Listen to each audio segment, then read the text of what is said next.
हम लोगों ने पिछले क्लास में रदरफोर्ड मॉडल तक कंप्लीट किया था। रदरफोर्ड मॉडल का हम लोगों ने कुछ ड्रॉबैक्स यानी कुछ कमी भी देखा था कि रदरफोर्ड मॉडल में क्या कमी रह गया था। कमी रहने के बाद हम सब लोगों ने यह देखा कुछ कुछ पॉइंट हम लोगों को एटॉमिक नंबर के बारे में, एटॉमिक मास के बारे में, और 3 नए चीज आपको जानने थे, आइसोटोप्स, आइसोबार्स और आइसोटोन्स। आइसोटोप्स मतलब ऐसा एलिमेंट जिसका एटॉमिक नंबर सेम रहे, मास नंबर अलग अलग रहे। आइसोबार में मास नंबर सेम रहेगा, एटॉमिक नंबर अलग अलग रहेगा, और आइसोटोन्स में सेम नंबर ऑफ न्यूट्रॉन रहेगा। ऐसा हम सब लोगों ने देख लिया। अब इसके बाद आपको नया एटॉमिक मॉडल पढ़ना है। नया एटॉमिक मॉडल पढ़ना है किसका? नील्स बोहर का। जो भी कमी आपको रदरफोर्ड के मॉडल में रह गया है या रह गया था, उस सब कमी को पूरा करने के लिए या उस कमी को खत्म करने के लिए एक नया मॉडल फिर से परमाणु का यानी एटम का दिया गया, जो कि नील्स बोहर के द्वारा दिया गया। लेकिन नील्स बोहर का जो एटॉमिक मॉडल डेवलप किया वह 2 थ्योरी के आधार पर डेवलप किया। 2 थ्योरी के आधार पर। एक थ्योरी को हम लोग कहते हैं प्लैंक्स क्वांटम थ्योरी, ठीक है। एक प्लैंक्स का थ्योरी है, व्यक्ति का नाम है मैक्स प्लैंक। इनके द्वारा दिया गया है Planck's theory, Planck's quantum theory भी से हम कहते हैं, इसके आधार पर। और दूसरा इसको कहते हैं फोटो इलेक्ट्रिक इफेक्ट, जो कहते हैं फोटो इलेक्ट्रिक इफेक्ट, यानी 2 थ्योरी है। इन दोनों थ्योरी के आधार पर जो बोहर का मॉडल है वह डेवलप किया है। तो जैसे आपने देखा रदरफोर्ड के मॉडल में कि रदरफोर्ड के मॉडल को पढ़ने के लिए पहले उन्होंने जो एक्सपेरिमेंट किया पहले हमें उसे जानना पड़ा, तब हम उनके एटॉमिक मॉडल को जान पाए या हम उसके बारे में जाने। सेम तरीके से बोहर के एटॉमिक मॉडल को जानने के लिए पहले हमें इन 2 चीजों को जानना पड़ेगा, ठीक है। आपने हम कल बताए थे आपको इलेक्ट्रोमैग्नेटिक वेव्स के बारे में थोड़ा चीज बताए थे कि कभी भी कोई चार्ज पार्टिकल एक्सेलरेटेड मोशन में चलता है तो उसके भीतर से एक वेव निकलता है, इसे हम इलेक्ट्रोमैग्नेटिक वेव्स के नाम से पुकारते हैं। तो इलेक्ट्रोमैग्नेटिक वेव्स की भी थोड़ी सी कहानी आपको पढ़नी है, जो कि किसने दिया था? मैक्सवेल। मैक्सवेल कल बताया था, मैक्सवेल के अकॉर्डिंग तो मैक्सवेल ने दिया, उसके बारे में थोड़ा सा पढ़ना है। और फोटो इलेक्ट्रिक इफेक्ट के बारे में पढ़ना है। इन 2 चीजों को हम पढ़ लेंगे तब बोहर के मॉडल हमको समझ में आएगा। क्योंकि बुद्धि कमजोर है तो पहले सबको जो पता है वो पढ़ना पड़ेगा, तभी समझ में आएगा। अगर हमें ये पहले से पता होता तो हम डायरेक्टली बोहर मॉडल को पढ़ लेते, लेकिन पहले से हमको पता नहीं है, इसीलिए हम पहले इन्हीं 2 चीजों के बारे में पढ़ेंगे। इनके बारे में पहले थोड़ा सा लिखते हैं, फिर आपको हम बताएंगे। बोहर का atomic model is so complicated. Bohr ने कुछ चीजों को जबरदस्ती मान लिया है, लेकिन गनीमत की बात यह है भैया वो साइंटिस्ट है, उसने माना भी। हम सब लोग कोई चीज को मानते हैं तो बुद्धि कमजोर गलत हो जाता है, लेकिन उसने जो चीज को माना भी सही निकला, ये सही है, लागू होता है। जबकि उसने मैक्सवेल जो थ्योरी दे रखा है फोटो इलेक्ट्रिक इफेक्ट का, उस बात को कह रहे मैक्सवेल गया तेल लेने, छोड़ो उसकी बातें, हम जो करे वो मानो, हम जो करे वो सही है। ये बात एटम में लागू भी हो रहा था तो लोगों ने उसकी बात मानना शुरू कर दिया, क्योंकि वो पढ़े लिखे लोग हैं, साइंटिस्ट है, दिमाग बुद्धि ज्यादा है उसके पास, तो उसने उसी तरह कुछ बातें को हमको भी पढ़ना है। पहले हम पढ़ लेते हैं, फिर उसके बारे में कहानी सुनेंगे।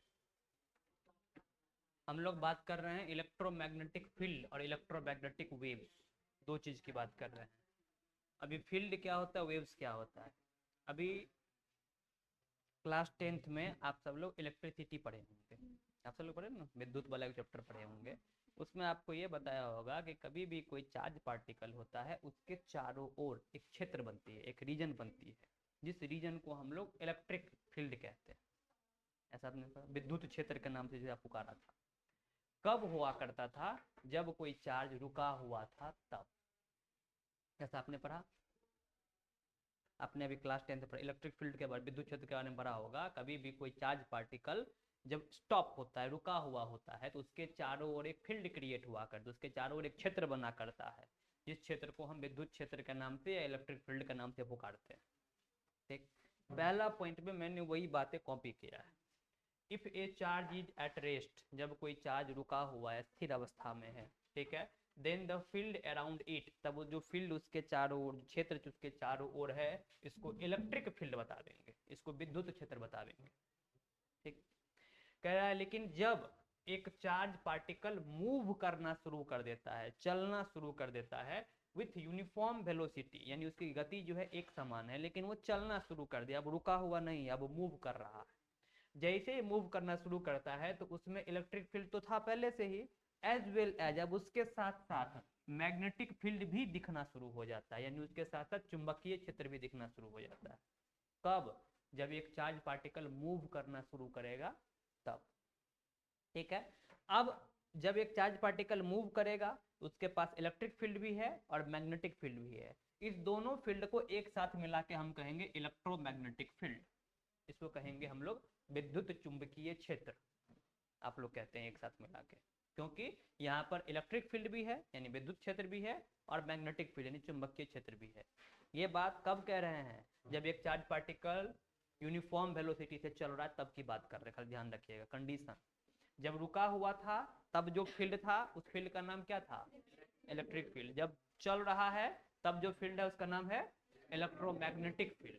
अब इससे थोड़ा सा अब यहाँ तक जो चीजें थी वो हमारे सिर्फ जानने के लिए था, हमारे काम का चीज अब ये वाला है, हमने उसको इसको पता करने के लिए इन दोनों बातों का पढ़ा। कह रहा अब जब एक चार्ज पार्टिकल ऑसिलेट करना, ऑसिलेट करने का मतलब जानते हैं? हाँ हाँ हाँ, ऑसिलेट करने का मतलब क्या होता है? जिस मोशन को बार बार रिपीट किया जा रहा है उसे कहते हैं ऑसिलेशन। जैसे सामान्य में ऑसिलेशन को आप क्या समझ पाते हैं? घड़ी का पेंडुलम देखे लटका हुआ जो रहता है, हाँ झूला, ऐसा वो क्या कर रहा है? यहां से लेके यहां तक में मोशन को बार बार रिपीट मार रहा है, ऐसे मोशन को हम कहते हैं ऑसिलेटरी मोशन, ऐसे मोशन को कहते हैं ऑसिलेटरी मोशन। ठीक है, या उसी को आप दूसरे भाषा में कहते हैं कि यह एक्सेलरेटेड मोशन है, क्योंकि उस मोशन में जो वेलोसिटी है वो गति जो है वो हर समान एक जैसा नहीं रहती है। जब वह ऊपर से इसको छोड़ेंगे तो नीचे आने की अवस्था में, बीच तक आने की अवस्था में ज्यादा रहेगा, और जैसे जैसे ऊपर की ओर भागेगा कम हो जाएगा, फिर इधर की ओर ज्यादा बढ़ेगा, फिर इधर की ओर कम हो जाएगा। मतलब पूरे आपके मोशन में, पूरे गति में एक समान उसकी स्पीड हमेशा, या वेलोसिटी, उसकी जो वेग कहते हैं आप, वेग एक समान नहीं रहेगी। ऐसे मोशन को कहते हैं एक्सेलरेटेड मोशन, यानी ऐसा मोशन, ऐसा गति जिस गति में हमेशा एक समान स्पीड न रहे, कभी ज्यादा कभी कम, कभी बहुत ज्यादा कभी बहुत कम, इसको कहते हैं एक्सेलरेटेड मोशन। तो कह रहा है कि जब एक चार्ज पार्टिकल मूव करेगा तो इलेक्ट्रोमैग्नेटिक फील्ड बनेगा। अब वो जो मूव कर रहा है वो या तो ऑसिलेटरी मोशन कर रहा है या तो एक्सेलरेटेड मोशन कर रहा है, अभी भी तो उसके चारों ओर इलेक्ट्रोमैग्नेटिक फील्ड बन रहा होगा क्योंकि वो मूव कर रहा है। अब कह रहा है जैसे जैसे वो चार्ज घूमना शुरू करता है एक्सेलरेटेड मोशन में, वैसे वैसे इलेक्ट्रोमैग्नेटिक फील्ड जो है वह भी स्टार्ट कर देता है आगे की ओर बढ़ना। जैसे जैसे चार्ज पार्टिकल भाग रहा है आगे आगे पीछे पीछे, वैसे वैसे वो इलेक्ट्रिक फील्ड, मैग्नेटिक फील्ड एक साथ, इलेक्ट्रोमैग्नेटिक फील्ड फिर आगे फिर पीछे फिर आगे और पीछे। लेकिन यह चार्ज तो एक जगह पर ऐसे ऐसे घूमते हुए यहीं पर रुका हुआ रहता है, लेकिन ये फील्ड जो है नहीं रुक पाता, ये फील्ड जो है आगे की ओर बढ़ना शुरू हो जाता है। जब एक चार्ज पार्टिकल ऑसिलेट या एक्सेलरेट करना शुरू करता है तब इलेक्ट्रोमैग्नेटिक फील्ड जो उसके चारों ओर बन रहा था ऑल्सो स्टार्ट ऑसिलेट, वह भी ऑसिलेट करना शुरू कर देता है। कैसे करता है? तो परपेंडिकुलर टू ईच अदर, यानी इलेक्ट्रिक फील्ड अगर इधर होगा तो मैग्नेटिक फील्ड उसके 90 डिग्री, उसके 90 डिग्री कोण पर होगा। अगर इलेक्ट्रिक फील्ड इधर होगा तो मैग्नेटिक फील्ड इधर होगा, मतलब एक दूसरे में 90 डिग्री का कोण बनाया होगा, उसे आप कहते हैं परपेंडिकुलर। यानी जो फील्ड होगा वो एक दूसरे के परपेंडिकुलर होगा और वह क्या करना शुरू कर देगा? ऑसिलेट करना। But the oscillating electromagnetic field, अब जो ये ऑसिलेट करता हुआ फील्ड है कैन नॉट बी स्टैग्नेंट, ये रुक नहीं सकता है। जो फील्ड क्रिएट हुआ वह फील्ड रुक नहीं सकता है, वो फील्ड को क्या करना पड़ेगा? आगे की ओर भागना पड़ेगा, यानी स्टार्ट टू प्रोपेगेट। प्रोपेगेट का मतलब होता है आगे की ओर भाग जाना, ये आगे की ओर भागता रहेगा। ठीक है, फील्ड क्रिएट हुआ, फील्ड क्रिएट हुआ, दोनों एक दूसरे के परपेंडिकुलर बना, और यह फील्ड स्थिर नहीं रहेगा, यह फील्ड स्टार्ट करेगा मूव करना। प्रोपेगेट का मतलब आगे की ओर बढ़ना स्टार्ट कर देगा, और जो यह आगे की ओर बढ़ना स्टार्ट किया, इसी ऑसिलेट करता हुआ या इसी प्रोपेगेट करता हुआ जो फील्ड है आपका, ये जो ऑसिलेट करता हुआ और प्रोपेगेट करता हुआ जो आपका फील्ड था, कौन सा? इलेक्ट्रोमैग्नेटिक फील्ड, इसी का नाम आप देते हैं इलेक्ट्रोमैग्नेटिक वेव। इसी को आप नाम देते हैं इलेक्ट्रोमैग्नेटिक, विद्युत चुंबकीय तरंग। मैंने सुना ऐसा नाम कुछ? ये विद्युत चुंबकीय तरंग जो है आपका वेव जो है इसी का नाम हुआ करता है। अब देखिए 3 कंडीशन मैंने आपको बताया, तीनों को ध्यान कीजिए। जब एक चार्ज रेस्ट पर है तब उसके चारों ओर जो फील्ड है वो है इलेक्ट्रिक फील्ड। जब एक चार्ज मूव कर रहा है यूनिफॉर्म वेलोसिटी मतलब एक जैसी वेग से, तब उसके साथ जो फील्ड बना वह इलेक्ट्रोमैग्नेटिक फील्ड बना। जब एक चार्ज एक्सीलरेटेड मोशन में आ गया तब भी फील्ड बनना है इलेक्ट्रोमैग्नेटिक फील्ड। लेकिन अब टेंशन क्या आ गया कि जो फील्ड बन रहा था वह फील्ड रुक नहीं सकता है, वो फील्ड भी वो एक्सीलरेटेड चार्ज के साथ आगे की ओर बढ़ना शुरू कर दिया। यह जो फील्ड आगे की ओर बढ़ना शुरू किया इसी इलेक्ट्रोमैग्नेटिक फील्ड का नाम हम सब लोगों ने वेव दे दिया, इलेक्ट्रोमैग्नेटिक वेव। अब इसी बात को आपको इस फोटो में समझना है। देखिए देखिए ये आपको बताया गया है दो परपेंडिकुलर फील्ड। अब देखिए यह फील्ड देख रहे हैं ऊपर की ओर है, फिर नीचे की ओर है, फिर ऊपर की ओर है, फिर नीचे की ओर है, फिर ऊपर की ओर। वेव तो ऐसे ही चलता है, तरंग तो ऐसे ही चलता है। और यह देखिए ये कर चल रहा है सामने, आमने सामने चल रहा है। अब जरा देखकर ये बताइए कि इनके बीच में ये जो ये और इनके बीच में कितनी डिग्री का कोण बना हुआ? 90 डिग्री का कोण बना। यही बात यहाँ बताया जा रहा था कि यह जो ऑसिलेटिंग फील्ड होगा, ऑसिलेटिंग फील्ड परपेंडिकुलर होगा। परपेंडिकुलर कहने का मतलब एक दूसरे के लंबवत होगा, एक दूसरे के 90 डिग्री पर ही खड़ा होगा। ठीक, तो देख रहे हैं एक फील्ड ऊपर की ओर चल रहा है तो एक फील्ड उसके 90 डिग्री कोण पर चल रहा है। ठीक, तो इसका मतलब आपने 3D डायमेंशन यानी 3 डायमेंशन वाला चीज पढ़ा, जिसमें 3 डायमेंशन होते हैं। एक डायमेंशन को आप एक्स के नाम से पुकारते हैं, एक अक्ष को एक्स के नाम से, एक को वाई के नाम से और एक को जेड के नाम से। तो तीनों एक दूसरे के कितने डिग्री पर होता है? 90 डिग्री पर होता है। एक्स वाई के बीच में भी कोण 90 डिग्री, एक्स जेड के भी कोण 90 डिग्री, वाई जेड का भी कोण 90 डिग्री। ऐसा देखा आपने? तो यही चीज देखो यहाँ बताया गया है। ठीक है, अब देखो यह इस लाइन को एक्स कहा गया, इस लाइन को वाई कहा गया, और एक लाइन बनाया गया जो इधर की 3 डायमेंशन, तीसरा डायमेंशन आपको दिखाया गया। एक्स वाई के बीच का भी कोण 90 डिग्री है, वाई जेड का भी कोण 90 डिग्री है, और एक्स जेड का भी कोण कितना है? 90 डिग्री। जिसमें ये जिसमें जो ये एक्स वाला फील्ड है ये किसको बता रहा है? तो चार्ज के मूवमेंट को। चार्ज ऑसिलेट कर रहा है इसी डायरेक्शन में, जो चार्ज घूम रहा था इस डायरेक्शन में। तो इलेक्ट्रिक फील्ड या तो वाई पर बना होगा या तो जेड पर बना होगा। जिस पर इलेक्ट्रिक फील्ड बन गया होगा उसके जो दूसरा पार्ट बच गया होगा उस पर मैग्नेटिक फील्ड बना होगा। अगर मैग्नेटिक फील्ड मान के चलो एक्स पर ऐसे चार्ज आपका चल रहा था, वाई पर अगर बन गया मैग्नेटिक फील्ड तो जेड पर बना होगा इलेक्ट्रिक फील्ड, और अगर वाई पर बन गया इलेक्ट्रिक फील्ड तो जेड पर बना होगा मैग्नेटिक फील्ड। तो यही बात, ये वाला जो है वाई वाला डायरेक्शन अभी वो आपके मैग्नेटिक फील्ड, वाई वाला डायरेक्शन आपके इलेक्ट्रिक फील्ड को दिखा रही है। पर्पल कलर वाला, पर्पल कलर वाला कैसा दिखा रहा है? Electric field. ये जो है ये क्या दिखा रहा है? ये इलेक्ट्रिक फील्ड को दिखा रहा है अभी यहाँ पर इसमें। ठीक है, और ये जो है ग्रीन वाला ये आपके मैग्नेटिक फील्ड को दिखा रहा है, दिखा रहा है। और यह जो डायरेक्शन दिखा रहा है एक्स वाला ये किसका है? प्रोपेगेशन ऑफ चार्ज,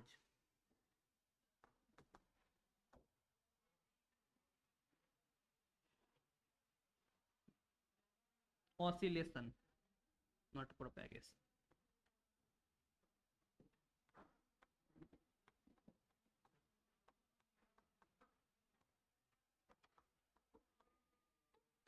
चार्ज की ऑसिलेशन, चार्ज इस डायरेक्शन में भाग रहा है, इसको दिखा रहा है। यानी 3 प्लेन बने हुए हैं।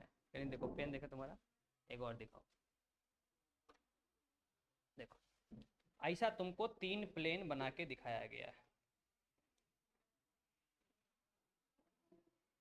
देख रहे हो? ऐसा ही तुमको 3 प्लेन बना के दिखाया गया है। ठीक, जिसमें ई वाला तुम्हारा एक्स है, ई वाला वाई है और ई वाला जेड है। देखो आपस में सबके बीच में कोण 90 डिग्री बन रहा है, बन रहा है 90 डिग्री। अब इधर की ओर अगर चार्ज भाग रहा है तो एक फील्ड इधर क्रिएट होगा और एक फील्ड इधर क्रिएट होगा। एक फील्ड अगर इस पर मैग्नेटिक है तो इस पर इलेक्ट्रिक होगा, इस पर मैग्नेटिक होगा तो इस पर इलेक्ट्रिक। ऐसा कोई जरूरी नहीं है कि सर चार्ज इधर की ओर भाग रहा है तो इधर इलेक्ट्रिक इधर मैग्नेटिक, वो बाद में देखेंगे, डायरेक्शन की बात बाद में करेंगे। अभी बस ये समझना है कि अगर एक पर इलेक्ट्रिक है तो एक पर मैग्नेटिक होगा, एक पर मैग्नेटिक होगा तो एक पर इलेक्ट्रिक होगा। इन दोनों के बीच में कितना एंगल, यानी दोनों फील्ड के बीच में, और चार्ज जो ऑसिलेट कर रहा है उसका भी डायरेक्शन के बीच में सब में 90 डिग्री। यही बात यहाँ पर। अब जो वेव, ये जो चार्ज के घूमने से वेव बना, यह वेव बन तो रहा है ऊपर नीचे दूसरे में, लेकिन यह वेव यहाँ स्थिर नहीं रहेगा, यह वेव भी ऐसे आगे की ओर बढ़ना शुरू करना शुरू। किसके साथ साथ, इलेक्ट्रिक फील्ड और मैग्नेटिक फील्ड के साथ साथ। यानी ये चार्ज इधर की ओर अगर ऑक्सीलेट कर रहा है तो ये जो इलेक्ट्रिक फील्ड मान के चलिए ये वाला, तो इलेक्ट्रिक फील्ड ऐसे ऐसे आगे बढ़ना शुरू कर देगा, और ये मैग्नेटिक फील्ड इधर बना है तो ये ऐसे ऐसे आगे बढ़ना शुरू कर देगा। समझ रहे हैं? यानी ये वाला फील्ड अगर ऐसे ऐसे आगे बढ़ रहा है तो ये फील्ड ऐसे ऐसे आगे बढ़ रहा होगा, लेकिन ये रुकेगा नहीं, स्टैग्नेंट नहीं हो सकता है। इसी ये जो अब फील्ड जो इधर से आगे की ओर ये बढ़ रहा है और इधर से आगे की ओर ये बढ़ रहा है, इसी बढ़ते हुए फील्ड को, इसी प्रोपेगेटिंग फील्ड को नाम है इलेक्ट्रोमैग्नेटिक वेव्स। इसी प्रोपेगेटिंग फील्ड का नाम है इलेक्ट्रोमैग्नेटिक वेव्स। बात समझ में आया? ये पहला पार्ट था आपको ये समझने का, इलेक्ट्रोमैग्नेटिक फील्ड समझने का। अब ये वाला फोटो अगर आप बुक से बना सकते हैं तो बुक से बना लीजिए, यहाँ से बना सकते हैं तो यहाँ से बना लीजिए, ठीक है, क्योंकि ये इससे आपको समझ में आएगा कि इलेक्ट्रिक फील्ड और मैग्नेटिक फील्ड। बुक वाला में थोड़ा प्लेन बनाया हुआ है, तो प्लेन को बनाने के लिए आपको अच्छे से ड्राइंग करना पड़ेगा। इसमें समझ में आ रहा है ये बातें? इसको बनाइए। ये वेव्स है, इतना तो हमने मान लिया। ये जो अभी मैक्सवेल जो बता रहे हैं इसके वजह से हमने क्या माना, इसको वेव, वेव तो मान लिया हमने, या है, इन्होंने बता भी दिया। इसी किसी भी वेव्स को बताने के लिए, किसी भी वेव्स को जब एक्सप्लेन करते हैं उसके लिए हमें किस किस चीज़ों की जरूरत होती है? तो हमें जरूरत होती है सर वेव के वेवलेंथ की, वेव के फ्रीक्वेंसी की, वेव के स्पीड की, है ना, टाइम पीरियड की, ऐसी सब की हमें जरूरत होती है। तो ये सब थोड़ी थोड़ी बातें हम आगे फिर से जानेंगे, वेव लेंथ के बारे में, वेव नंबर के बारे में, फ्रीक्वेंसी के बारे में, ऑसिलेशन के बारे में, टाइम पीरियड के बारे में। इसी सब चीज़ों से हम वेव को एक्सप्लेन करते हैं, वेव को बताते हैं, अदरवाइज वेव को नहीं बताया जा सकता। अब देखिए यहाँ से ये वेव चलना शुरू किया, यहाँ से वेव चलते चलते चलते चलते चलते चलते चलते चलते यस, यहाँ से यहाँ तक की दूरी को मैंने क्या कहा, एक वेव ऐसा लाइन, इसमें एक वेव यहाँ से स्टार्ट हुआ, यहाँ से चलना शुरू किया, यहाँ से चलना शुरू किया, यहाँ पर पहुंच गया। यानी एक्चुअली में ये हमें दिख रहा है कि यहाँ से शुरू किया यहाँ पहुंच गया, दिख रहा है ना, लेकिन ये जहाँ से शुरू किया था वहां पहुंच गया। देखो जिस लाइन से शुरू किया उस लाइन पे पहुंच गया ना। यानी फिर से अब इसके बाद जब भी आगे बढ़ेगा तो उसी चीज को रिपीट मारेगा, नहीं रिपीट मारेगा। अब फिर से यहाँ से स्टार्ट करेगा, ऊपर से ऐसे करके जाएगा, तो यही बात तो रिपीट यहाँ मारा था। तो यहां से लेकर यहां तक की जो दूरी है ये, इसको हम कहते हैं वेव लेंथ, इसे हम कहते हैं वेव लेंथ, ठीक। अब ऐसा ऐसा सॉरी ऐसा ऐसा कितनी बार वो कर रहा है, कितने देर में, एक सेकंड में, एक सेकंड में, एक सेकंड में वो ऐसा ऐसा रिपीटेशन कितनी बार मार रहा है, जितनी बार मार रहा होगा वह उसकी फ्रीक्वेंसी होगी, वह उसकी फ्रीक्वेंसी होगी। फ्रीक्वेंसी का मतलब होता है वेव या साइकिल पर सेकेंड। एक सेकेंड में उसने कितनी बार रिपीट मारा तो कहते हैं हम लोग फ्रीक्वेंसी। जितनी बार ये रिपीट मारा होगा उतनी बार इलेक्ट्रिक फील्ड भी रिपीट मारा होगा, उतनी बार मैग्नेटिक फील्ड भी रिपीट मारा होगा, दोनों तो एक साथ चल रहा है। अरे मान के चलो इलेक्ट्रिक फील्ड ऊपर की ओर बढ़ा तो मैग्नेटिक फील्ड इधर की ओर बढ़ा, इलेक्ट्रिक फील्ड यहाँ से यहाँ पहुंच गया तो मैग्नेटिक फील्ड यहाँ से यहाँ पहुंच गया, साथे में चल रही, अलग अलग थोड़ी चल रहा है। एक साथ चलेगा तब तो इलेक्ट्रोमैग्नेटिक वेव्स या इलेक्ट्रोमैग्नेटिक फील्ड हम बात कर रहे हैं, नहीं बात कर सकता अलग अलग ना। अलग अलग चलेगा तो इलेक्ट्रिक फील्ड अलग होगा, मैग्नेटिक फील्ड अलग होगा। मैं ये कह रहा हूँ किसी भी वेव्स में जो यहाँ से यहाँ तक की दूरी होगी, यानी एक साइकिल कंप्लीट करने की जो डिस्टेंस है, दूरी है, इसको कहते हैं वेव लेंथ। एक सेकंड में ये कितनी बार रिपीट मार रहा है इसको कहते हैं फ्रीक्वेंसी। यहां से यहां तक जाने में कितना टाइम लगा उसको कहते हैं टाइम पीरियड, ठीक है। ये यहां से यहां तक की ये दूरी कितनी है इसको कहते हैं एम्पलीट्यूड, या ऊपर वाले को कहते हैं क्रेस्ट, नीचे वाले को कहते हैं ट्रफ, नाम है। वेव्स को एक्सप्लेन करने के लिए इन सब चीजों को जानना है। तो यहाँ पर तो हम एक्सप्लेन करेंगे इलेक्ट्रोमैग्नेटिक वेव्स को, नहीं एक्सप्लेन करेंगे, तो हमको भी तो ये बात जानना पड़ेगा कि भाई फ्रीक्वेंसी क्या होता है, वेवलेंथ क्या होता है, वेव नंबर क्या होता है, टाइम पीरियड क्या होता है, ऑसिलेशन क्या होता है। इन चीज़ों को हम जान जाएंगे तो हम वेव्स को पहचान सकते हैं, या किसी वेव्स के बारे में जो हमें बताया जाएगा तो हम जान सकते हैं। अब देखिए, ये सब सारी कहानी वेव्स के बारे में और भी डिटेल्स में आपके पास गिवन है, लेकिन यहाँ अभी गिवन नहीं है। कहाँ गिवन है? तो सर आप पढ़ेंगे क्लास 11th, अभी क्लास 11th है, हाँ क्लास 11th।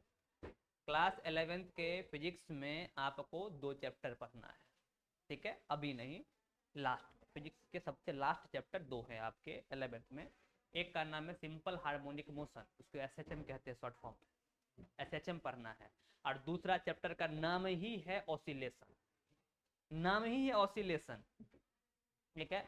उन दोनों जगह पर आपको सिर्फ और सिर्फ ऐसी ही मूवमेंट के बारे में पढ़ना है। ये ऑसिलेटरी मूवमेंट है ना, ऑसिलेटरी मूवमेंट है ना, तो ऑसिलेटरी मूवमेंट के बारे में, ऑसिलेटरी मोशन के बारे में ही पढ़ना है। वहां पर आपको frequency, wavelength, time period, oscillation, wave number, जो भी आप क्या अभी पढ़ रहे अभी बोल रहे थे, वो सब चीज आपको पुनः वहां पर आपको वहां पर इक्वेशन भी अलग अलग आएगा। वेव का इक्वेशन ऐसा नहीं आता है, अगर वेव का इक्वेशन एक्चुअली में हम वहां जाके चेक करें तो कैसे आता है पता है? ए साइन ओमेगा टी, ऐसा वेव का इक्वेशन आएगा, जहाँ पर ये एम्पलीट्यूड है और ये आपको बता रहा है कि कितने एंगल से वो इधर उधर कर रहा है। ओमेगा टी उसके फ्रीक्वेंसी को बताते रहता है, ये टी टाइम पीरियड को बता रहा है। उसमें एक लंबा इक्वेशन आता है, ठीक है। अलग अलग वेव्स मिल रहे हैं तो एक, अब एक अगर साइन में चल रहा है तो दूसरा कॉस में चल रहा है, मतलब दूसरा दो अलग अलग एंगल में चलते हैं, दो अलग अलग फील्ड में चल रहे हैं, तो एक को अगर साइन से रिप्रेजेंट करें दूसरा को कॉस से रिप्रेजेंट करना पड़ेगा, है ना। तो वहां पर हम सीखेंगे ज्यादा। अभी के लिए जो हमको सीखना था बेसिक बातें, कि वेव्स ऐसे प्रोपेगेट करके चलते, आगे की ओर बढ़ते हुए चलते हैं, चाहे वो किसी भी डायरेक्शन में हो। अभी यहाँ पर 2 तरह के वेव्स बने हैं, मैग्नेटिक और इलेक्ट्रिक साथ साथ बने हैं, इसीलिए इलेक्ट्रोमैग्नेटिक नाम दिए हैं। ये आगे की ओर बढ़ रहे हैं, मतलब प्रोपेगेट कर रहे हैं। एक ऑसिलेशन जितना देर में पूरा हो रहा है उसको हम कहते हैं वेवलेंथ, जितना टाइम लगा उसको कहते हैं टाइम पीरियड, 1 सेकेंड में जितनी बार वेव से रिपीट मार रहा है उसको कहते हैं फ्रीक्वेंसी। इतनी बातें हमको बेसिक नंबर पर जानना है। 1 मिनट में कितना वेव क्रिएट कर रहा है उसको कहते हैं वेव नंबर, ठीक है। इन सब बातों को हम सब लोग ये नॉर्मल बातें को जानते हैं, ठीक है। ये अब हम लोगों को यहाँ पर यही जानना, ठीक है। तो यहाँ के लिए भी रहने दीजिए। दूसरा हमको थ्योरी पढ़ना है प्लैंक्स का, मैक्सवेल का कहानी खत्म हो गया यहीं पर।